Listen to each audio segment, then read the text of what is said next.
హరే కృష్ణ. శిక్షాష్టకం 2వ శ్లోకం. నామకారి బహుదా నిజ సర్వశక్తిస్ తత్రార్పితా నియమితా స్మరణేన కాల ఏతాదృశీ తవ కృపా భగవన్ మమాపి దుర్దైవమిదృశం యా జానినానురాగ. ఈ శ్లోకం భగవంతుడితో సంబంధం మరియు అభిధేయ భగవంతుడితో సంబంధాన్ని పెంచుకునే విధానాన్ని రెండు కూడా ఇక్కడ వర్ణించింది.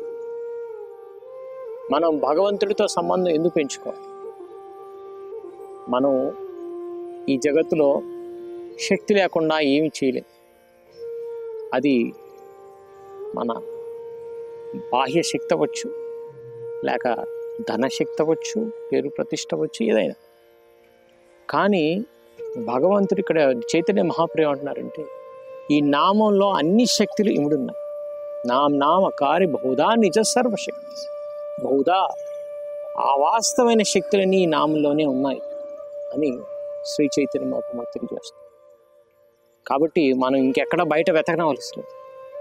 మనం కనుక ఈ నామాన్ని శ్రద్ధగా చేసినట్టయితే, ఈ నామంతో సంబంధం కనుక మనం ఏర్పరచుకున్నట్టయితే, మనకు కావలసిన శక్తులన్నీ కూడా ఈ నామం మనకి ఇస్తాయని మనకి శాస్త్రం చెబుతుంది.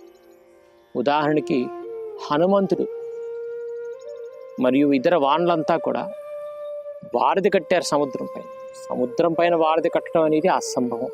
నీటి మీద వారధి ఎలా కడతాం? కానీ అది అసాధ్యాన్ని సాధ్యం చేయగలిగింది ఆ భగవంతుడి యొక్క నామం. కాబట్టి ఆ నామం అన్ని శక్తులను ఇస్తుందని చెప్పేసి ఒక నిర్ధారణ.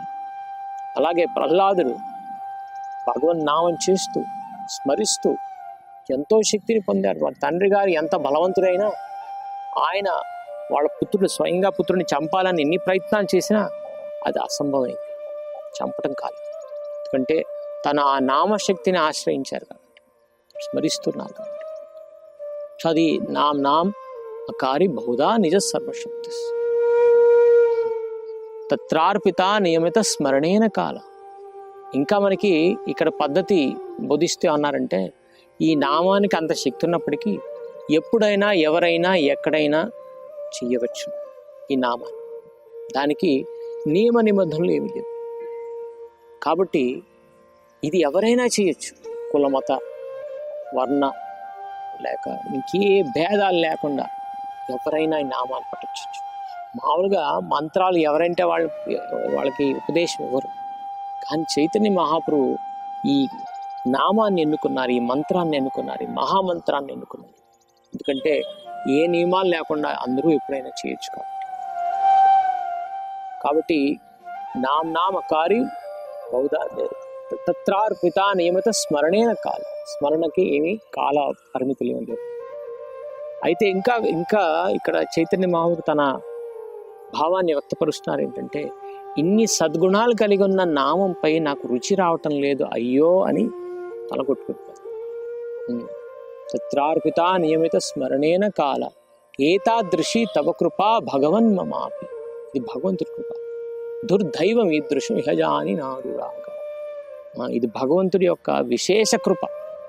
తను తాను ఈ నామ రూపంలో అర్పించి మనకి ఎన్నో ఇవ్వదలుచుకున్నా, మనకి ఎన్నో శక్తులు ఇవ్వదలుచుకున్నా, ఇహ అజాని నానురాగ. జాని అంటే జన్మ, అనురాగం జన్మించటం లేదు ఈ నామం పైన అని బాధపడుతున్నారు. శ్రీ చైతన్య మహాప్రభు అలా ఉంటున్నారంటే మన పరిస్థితి ఏంటి? అంటే చైతన్య మహాప్రభు అనురాగం లేదని కాదు, కానీ మన తరఫున మనం ఇలా ప్రార్థించాలని మనకి తెలియజేస్తుంది. ఇన్ని శక్తులున్న ఈ నామానుపై మనకి అనురాగం పెరగట్లేదు. మనకి ఎవరో వ్యక్తి పైనో వస్తువు పైనో ఇంకేదైనా పైన అనురాగం ఇట్టే పెరుగుతాయి. కానీ ఈ నామం పైన ఇన్ని శక్తులు ఇచ్చి మనకి ఎంత ఉపయోగపడే నామంపై అనురాగం పెరగట్లేదని బాధపడుతున్నారు చైతన్య మహాప్రభు. అలాగే మనం కూడా అదే భావంతో ఈ నామానికి ఎంత శక్తి ఉన్నా దానికి అనురాగం పెరగట్లేదని ప్రార్థిస్తూ అనురాగం పెరగాలని ఆశిస్తూ ఈ 2వ చరణం మనం చదువుకోవాలి. హరే కృష్ణ.